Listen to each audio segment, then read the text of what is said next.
now you know when watching a Marvel movie in MCU, you're gonna have fun. Like, unless you're somebody who just don't like action and adventure, you're gonna have fun watching these movies. Like, I cannot think of a movie where I've been watching like since the Incredible Hulk, really, and Iron Man 2, which I actually had fun watching Iron Man 2, but since the Incredible Hulk, I would say I was like, this movie's boring.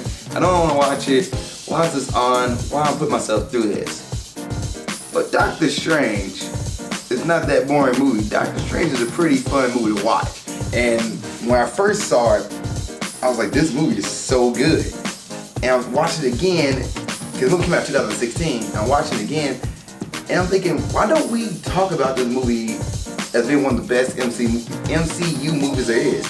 Maybe because we got, Infinity War, Endgame, Avengers, Guardians of the Galaxy, Guardians of the Galaxy 2, what else you got? Ant-Man, Iron Man. What's up, world? Welcome to another episode of Movie Breakdowns. I'm your host, Ali Zakka.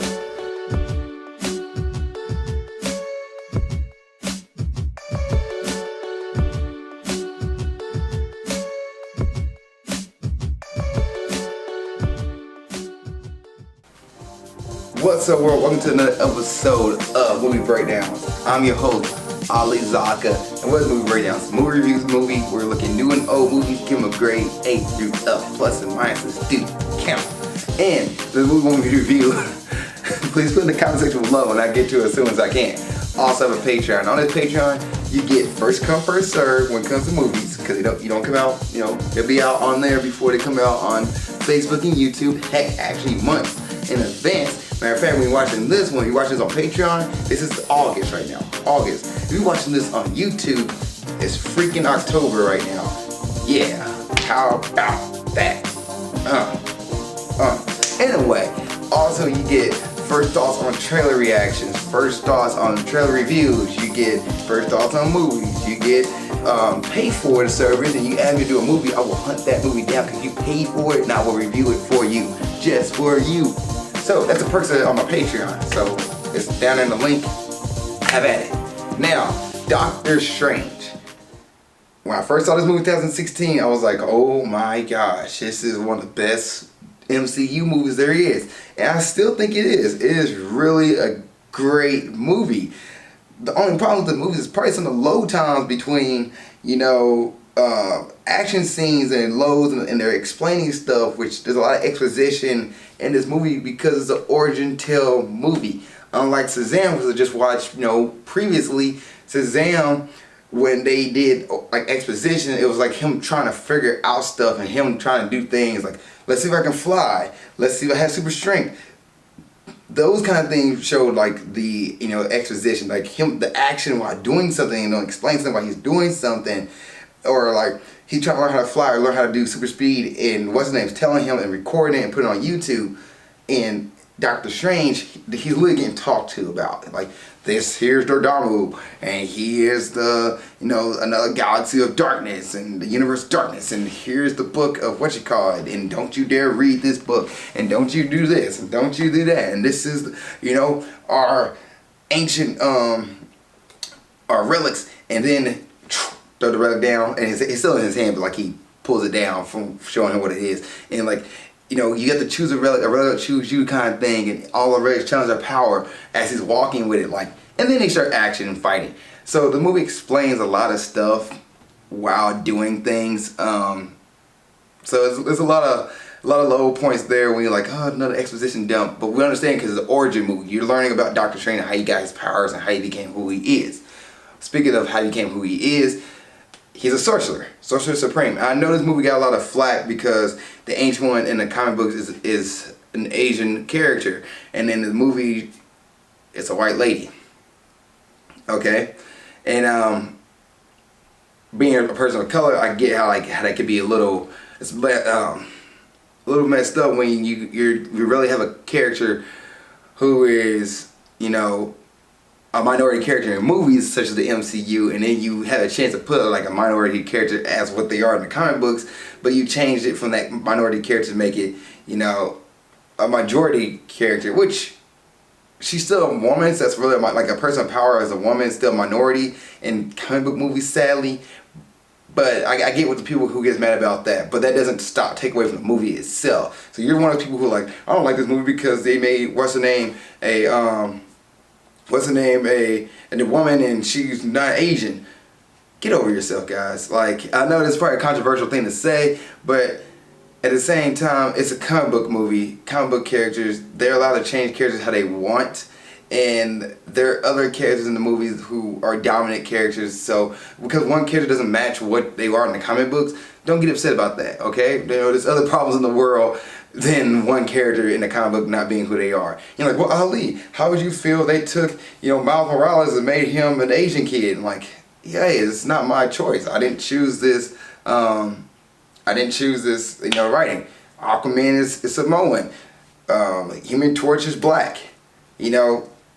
I'm a huge comic book nerd. So when you do things like that, I'm like, okay, now what do makes me mad, you take a character like it did in Iron Man 3 and make him completely different than what he is in the comic book. Start.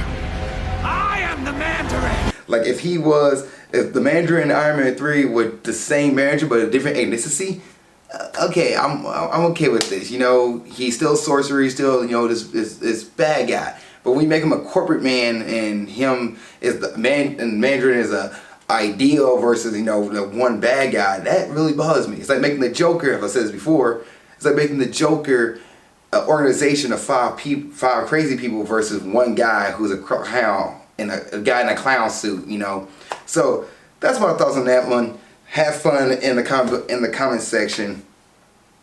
You're welcome to my channel. But anyway. Also, the CGI in this movie to me is great. The CGI is great. It holds up. There's no issues with it. Now, there are certain scenes where it's kind of hard to follow, I'm not going to lie. You're watching stuff moving around and changing the background, which kind of distracts from the moment.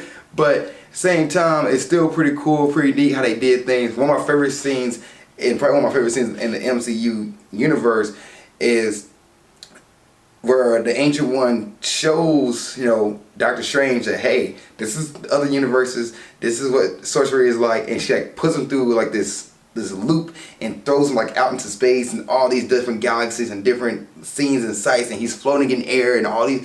Freaking love it. I remember watching in theaters and there's a scene where he is floating and I'm like, I feel like I'm falling with him. Like, it is so great. And then she zooms him back to Earth and then push him back out again. Such a great scene, really phenomenal. Like, Ali, what's one of your top scenes in Marvel Universe? That is probably one of my top scenes. It is so good. And the realization that there's other things out there than what is in your little mind is, whew, so good. So good. But, yeah, that's like my first thoughts on watching the movie again. Now, let's kind of get the storyline. So, just like Iron Man, Doctor Strange's story parallels that of Iron Man. He's a cocky dude who thinks he knows everything, putting other people down, but he's a doctor. He's saving people's lives. And then he gets into an accident that crushes his hands, just like the comic book. So you can't use his hands that he used to do all his work as a doctor, as a surgeon. He can't use his hands anymore.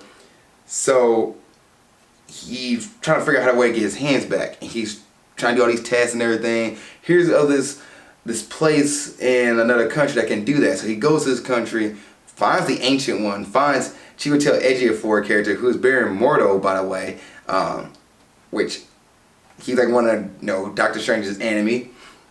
He's in this movie as a good guy at this point, and Baron Mordo is like super true to the words and believes what he believes in, and believes strongly in the Ancient One and what has happened and how his life has changed and all the good has been done. And he believes that you shouldn't mess with certain laws. Certain laws should be. You don't mess with time. You don't mess with the past. You don't mess with these certain things. In reality, it stays what it is. And one of their disciples, one of the Ancient One disciples, has escaped. And his name is, scratch my nose real quick. His name is Cassius. I'm pressing it all wrong. Kaeccilius. Cassius. The dude's not really a prominent character. Like, he's a prominent character in the series, in this movie, but he's not a memorable villain. It's what's the problem with all Marvel movies up to this point. Like, their villains don't really had no backstory to him. Like, why is he doing this? Because the Ancient One lied to him, and he's like, well, the Dharma was a better choice than the Ancient One, which, no. She drew her power from the Dark Lord, or Dark, I think they call him the Dark Lord, to keep herself alive, to fight off, you know, the bad guys. And she used her power for good, and he wants to draw that power to engulf the world because reasons. But anyway, Doctor Strange learns of this and learns the ways. After getting rejected at first, he sticks it out, and Chiwetel Ejiofor, Paramoto, brings him in, and they decide to train him, and he learns how to use his hands to become a powerful sorcerer. And throughout the movie, they come in contact with Cassius, whatever his freaking name is. It's Matt Mikkelsen, who played Urso, Papa Urso, and Jyn Urso. Papa Urso. Remember Rogue One? He plays the father in that movie, and he is in this movie as well. And I'm like, oh, I recognize him. That's Urso from Rogue One, and here he is in Doctor Strange. And I forgot which one came out first, but it was like that's why I remember his biggest role to me was, and because this movie he's not memorable. He's not memorable at all. Anyway, at the few adventures and few fight scenes, Doctor Strange ended up fighting Dormammu. I do like how this movie has that final fight scene, because if Doctor Strange had to reverse time, like he literally reversed time, there's a scene where the villains and good guys are fighting each other while time is being reversed, which I never seen that in the movie. Surprised other movies don't talk about this often. Why other people don't talk about this scene this often? Because this movie uses time and space so well, where they're fighting and things are reversing in Hong Kong, and I love it. I love it, by the way. Oh yeah, if you watch my Fantastic Four 2 review, I thought it was in Hong Kong. Was they? I know it was in China, Beijing maybe, but this movie there in Hong Kong, and I just thought it was odd how that Fantastic Four 2, Rise of the Surfer, has the same kind of finisher where this giant smoke cloud comes down. Well, in this movie, Doctor Strange goes up into that cloud, you want to call it, or into the other universe, and fights Dormammu. But he fights him with a mind of wits, not battle. And what he did was make a time loop. And all he kept saying, Dormammu, I come to bargain. Over and over again, Dormammu kept killing him, and Doctor Strange's like, hey, this is an eternity, so you want to keep going, we'll go this all like over and over again. And I remember I had to talk with a friend how cool this scene was. It was not like your big showdown fight scene. It was literally a scene of wits and mind of them just playing the scene over and over again, and the Dormammu just keeps killing him with different ways and different techniques to the point he gets tired and doesn't want to keep doing this, but he's going to keep doing this because they're in a time loop, so you can't change it. And Doctor Strange's like, I come to bargain. You leave Earth, take your disciples with you, and you know what? Don't ever come back. And the Dormammu was like, okay, I'm done with this. And who's the Dormammu? The Dormammu is this mythical creature of another universe who's like a big bad guy, and he was trying to take over Earth like Galactus did in Silver Surfer 4 and Fantastic Four 2, Rise of the Silver Surfer. So yeah, and instead of like shooting a beam up into the sky to blow him up, Doctor Strange is like, dude, just leave. And the Dormammu was like, alright, you know what? I can't get out of this time loop. Please let me go, because this is prison. This is hell. I don't want to do this. And he decided to agree to Doctor Strange and leave. And the world is saved again. Doctor Strange becomes the Sorcerer Supreme of New York and also the world. And because the Ancient One dies in this movie, go figure. So the mantle's been handed over to Doctor Strange, who's now the new Sorcerer Supreme. And that's Doctor Strange for you. Now, it was like, I like that scene like a very simple movie. Because it is. It's an origin tale movie. Good guy gets his power. Good guy's a dick. Doesn't become a dick anymore as he learns a couple of lessons. Gets the rest of his powers. Becomes super strong to be the ultimate bad guy. And then becomes Doctor Strange and lives in New York over the Sorcerer Sanctity? I forgot what it's called. It's a sanctuary. I forgot the exact name of his sanctuary that's in New York. But yeah, and he protects the world from different dimensions and different creatures, the mythical creatures and the sorcery from different worlds and universes that the Avengers don't fight. Doctor Strange. Now, this movie, the acting. Let's go ahead and get to the actors and actresses. So yeah, Benedict Cumberbatch, who played Doctor Stephen Strange. He's great. The acting in this movie is great. Let's go across the board right now. They're all great. And Benedict Cumberbatch is just as great as Doctor Strange. He has the crass. He has the charm. He has everything that Doctor Strange is. He portrays it well. He's still know-it-all, still stuck up, but then he's also like, I'm not a dick. I want to help people. You know, this is why I became a doctor. You know, he became a doctor because he didn't want to fail. And the Ancient One calls him out on his bull crap, and he's like, all right, you know what? I'm learning this lesson. And he becomes more open-minded and more, you know, like acceptable to his failures. And actually, that's how the way for him to win in this movie is to lose over 1,000 times, or how many times it was for the Diamond would let him go. The movie probably showed like 6 or 7 or 10 different scenarios, but it could have gone on forever. That's one of my friends' theories. Like, they could have been there for like decades, an eternity. You know, and then, you know what sucks about it, because Doctor Strange could feel pain still, so he felt every time he died. I was just been sitting there like, oh, the Diamond come to bargain, kill me now. Oh, I'm dead. The Diamond come to bargain. We'll just live this over and over again. Did he keep the memories of that? Chiwetel Ejiofor, who played Mordo. So good. So good. Chiwetel acting is so good. This dude deserves an Oscar for this movie as a sidekick character. He is so good. There's a scene where, like, Chiwetel tells Doctor Strange, you just open up the mirror dimension, we're gonna die. Like, this is suicide. And his voice and his inflections and everything he says. Well, the same scene, a few moments later, Doctor Strange looks up and, like, New York is shifting and changing. He goes, I think I made a mistake. And Chiwetel gave him the biggest side eye like this.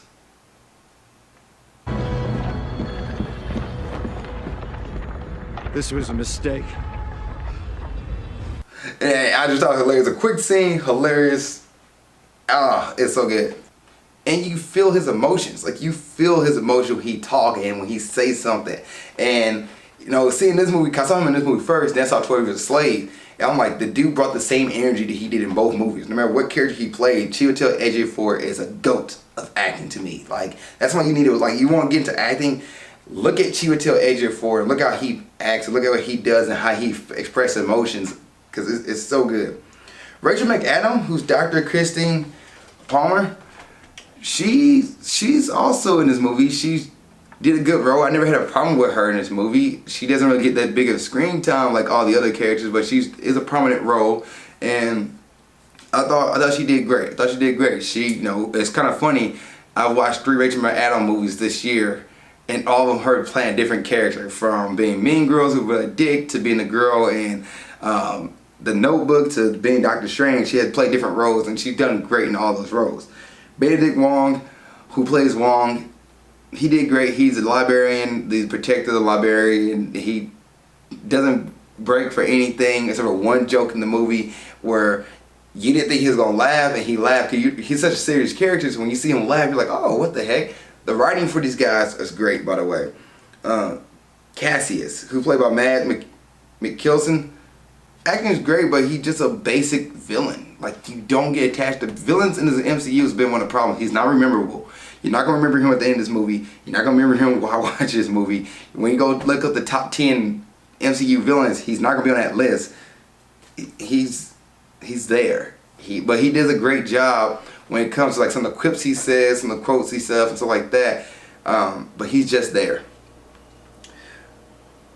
Tilda Swinton, who plays the Ancient One, I thought she did great. She did great. I did not have a problem with her. Her acting was great. Her reaction was great. Like, expressions, phenomenal.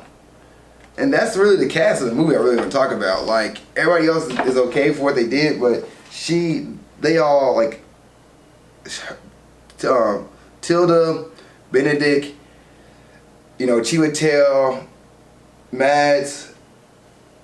Oh, there's 2 Benedicts in here. Well, Benedict Cumberbatch and Benedict Wong, Rachel McAdams. The cast is great. The main cast is great in this movie, and you know, they all get props for what they did. This is a great cast, great movie. Now, there is low parts I talked about. Like low parts is like when they get done with an action scene, 'cause the action takes you super up. It's kind of hard to follow, but it takes you super up there, and then you kind of get some other low parts in between, or just talking and exposition dumps because they have to do it, which they could have done a better job with that. Like there's a scene where it's an exposition dump. Well, not an exposition. It's a point where Doctor Strange learns how to become, you know, to make this choice of whether he's gonna be Doctor Strange or he's gonna save his hands so he can use his hands again, because his hands never gets fixed; they're still destroyed. And he looks at the Angel Hunter, and she's looking out at a lightning strike, and it's kind of a cool visual because it slowed down lightning because time got slowed down. So lightning like legit like spreads out throughout the sky, and there's a pretty cool scene. So I like how they did the exposition and talking points there, where they're talking about like, you know, how she's seen this over and over again, and this is like her time to go, because she does die in this movie. And I do like how they did that. That was a pretty cool scene, and he'll make the choice of where I'm gonna be Doctor Strange or not. And this movie do got jokes in it, because it's a Marvel movie, so of course you're gonna have jokes in it. There's jokes with the cape that Doctor Strange gets. I can't think of the name of the cape right now, but he gets a cape that's an ancient relic, and it decides to like pull Doctor Strange in certain ways, or tell Doctor Strange what to do, or kind of protects him. It doesn't really tell him exactly what to do, but it's kind of guards over him. So Doctor Strange is going to make a dumb choice. He's like, no, you need to do this choice, and he will pull him in a certain way until Doctor Strange see what he's looking at, kind of thing. And there's a scene where I think Doctor Strange is like getting ready, and it wiped his face off or something like that. I forgot exactly what scene it was, but yeah, it's got some funny jokes in here, so you're gonna laugh at a few things. You might not laugh at everything, but it's a Marvel movie, so expect that. Alright, is this a Friday movie? Yes, it is. Great time. I'm gonna read Doctor Strange a B+. The reason why it's a B+, because the acting is great across the board. The CGI is great and still holds up to this day. It's kind of hard to follow, and also some of the low parts are really low, and it takes a little bit to pick up, but when it does, it goes. And this movie is a fun movie to watch. Definitely believe it's a B+. If you've seen Doctor Strange, what do you think? Please put in the comment section below. Thank you guys for watching this episode of Movie Breakdowns. See you next time. Keep being awesome. Thank you guys for watching this episode. I really appreciate it. Please like, share, subscribe, and tell a friend about my series. Tell a friend about Grind Towards Success. Tell a friend about the Movie Breakdown series. If you really like these episodes, I really appreciate it. It means so much to me. It means so much. I can't tell you how much it means. Like it's like I'll be really grateful you just told a friend and share and subscribe to the series. And thank you guys for watching this. Also, if you want to follow my journey outside of YouTube or Facebook, you can go to my Instagram page, and you can follow me on my Instagram page at Ali_Zakka. It's right here. Put it right here in my face. That way you're like, where's his face at? Well, it's right behind the Instagram logo. Yeah, but you can follow me on my Instagram page. And also, if you want another episode of Grind Towards Success or Movie Breakdowns, you can watch the episode of Grind Towards Success right here. You can watch the last episode of Movie Breakdowns right there. Thank you guys for watching. I really appreciate it. See you guys next time. Keep being awesome.